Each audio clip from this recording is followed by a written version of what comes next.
By 1995, George W. is living here in the Texas White House. He's governor of the Lone Star State, but he wants the bigger house. It's an ambition that's in his blood.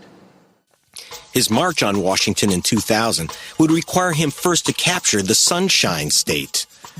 Hot combat over Florida's 25 decisive electoral votes would choose our president.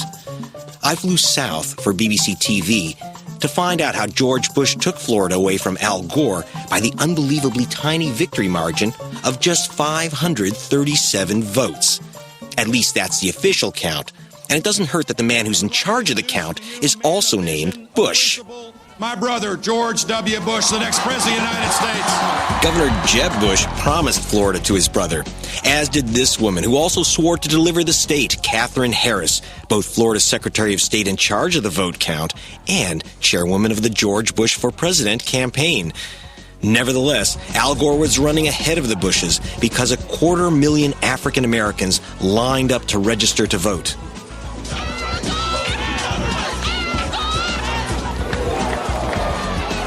It's going to be a close race, very close race, yeah. It's hard to tell. Flip a coin. On November 6th, after all the votes were cast, statisticians called Florida for Gore. Most voters in the state told exit polls they voted for Al Gore, but the Bush family remained strangely confident. Now, why did George W. grin and ignore the exit polls? I don't believe that some of these states that they've called, like Florida, I just don't believe that we've got enough evidence to be able to call the states. We're doing better than we thought, and but I feel fine. But what made George feel good made America feel ill. The vote count was a shambles. Machines failed, chads fell, and thousands of ballots piled up. The public was fed up. The race turned on just dozens of votes, yet incredibly, by the stroke of a pen, Katherine Harris orders a halt to the ballot count. In all, 179,855 ballots were never counted. And here's the key. More than half of those not counted were cast by black voters. In fact, in Florida, an old Jim Crow segregation state, the nasty little secret of Jeb Bush's government is that, according to this U.S. Civil Rights Commission report, a black person is 1,000% more likely to have their ballot thrown out, not counted, than a white voter.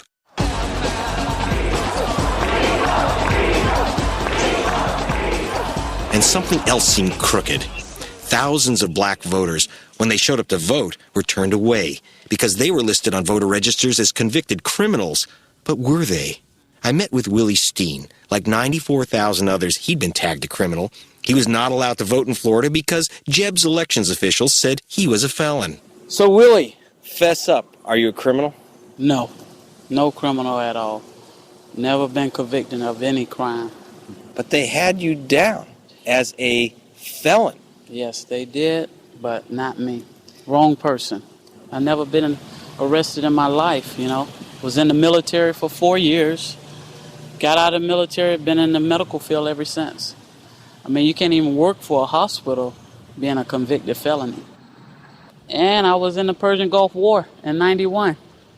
Fought in the war, so, you know, it's pretty screwed up how they did me, but what can I say? Tampa Elections Supervisor Pam Iorio. If you, in error, remove even one person from the voter rolls, it's of tremendous significance. We found errors. We were very uncomfortable with the matches on the list. The matches that the state considered a match was not something that we necessarily considered a match. Sometimes the race and even the gender was not a match. We were not comfortable.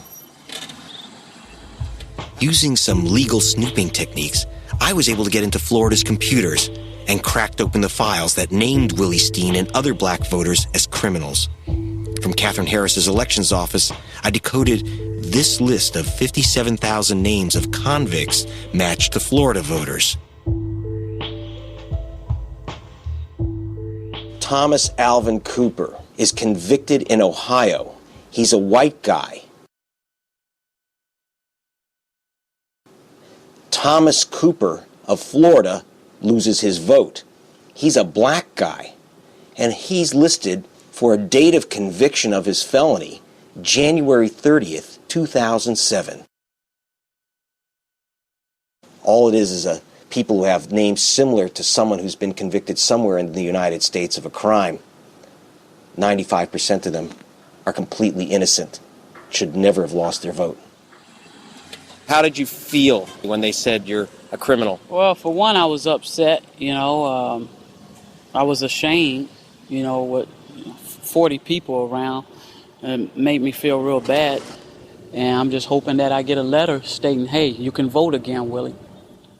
But Harris never sent the letter, although the state admits Willie is innocent. I really feel that it was bad, for African Americans. But hey, what can we do sometime? Here's William Osteen, matched to Willie Steen of Florida. Over half of them are black. Almost every black person voted for Al Gore. Altogether, 94,000 voters were named as felons. Of these, 95% are innocent. And although black people make up only 13% of Florida's population, more than half the scrub list, 54%, were African American.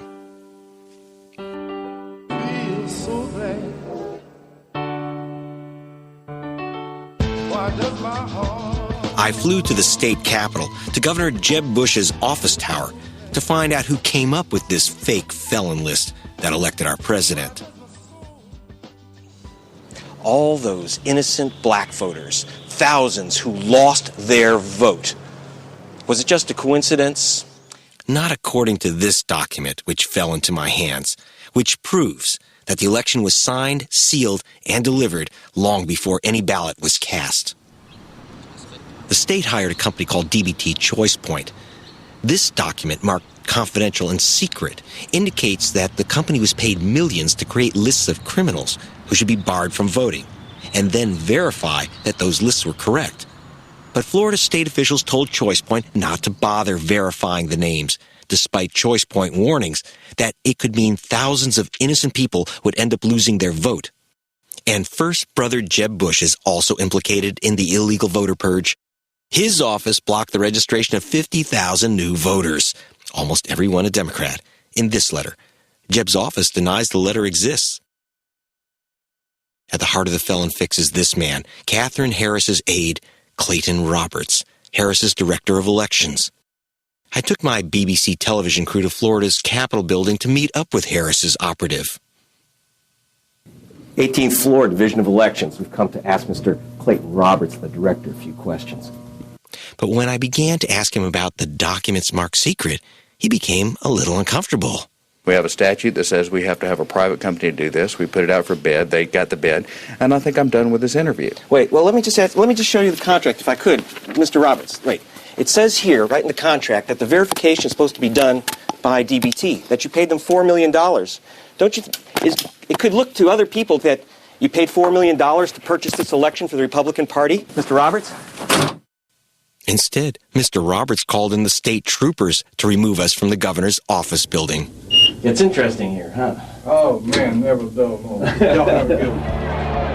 Now that the votes are counted, it is time for the votes to count. In accordance with the laws of the state of Florida, I hereby declare Governor George W. Bush the winner of Florida's 25 electoral votes for the President of the United States.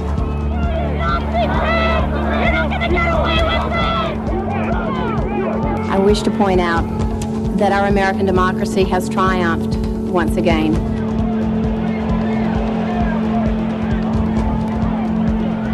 It is a special day for America. It's a day in which our nation confirms the fact that we trust democracy, a peaceful transfer of power. Thank you, and may God bless America.